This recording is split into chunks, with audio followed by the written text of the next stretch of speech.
দর্শক, রাজশাহীতে mango calendar অনুযায়ী আজ থেকে লক্ষণভোগ আম পাড়া শুরু হয়েছে। উৎপাদন ভালো হওয়ায় খুশি বাগানীরা। এ নিয়ে বিস্তারিত জানাতে যুক্ত হচ্ছেন সহকর্মী মতিউর মুর্তজা। মুর্তজা, কত টাকার আম বিক্রির লক্ষ্যমাত্রা নির্ধারণ করা হয়েছে জানাবেন, আর দাম কেমন পাচ্ছেন, কি বলছেন চাষিরা?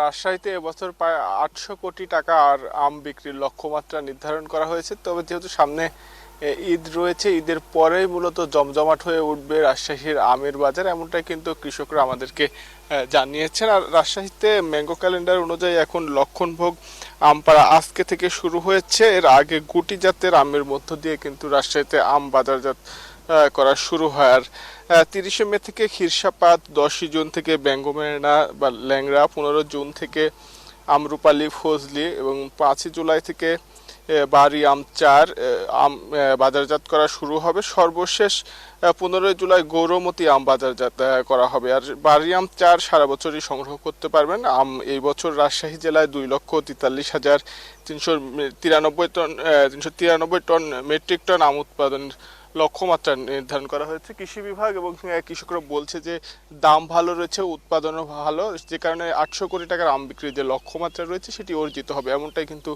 জানিয়েছেন বাগানি এবং চাষিরা। এই ছিল রাজশাহী থেকে সর্বশেষ রুবা। মুর্তজা, আপনাকে ধন্যবাদ। আরে ঈদ লাগছে মনে, খুশির জোয়ার সবখানে। আরে ঈদ লাগছে মনে, বিকাশ পেমেন্ট সব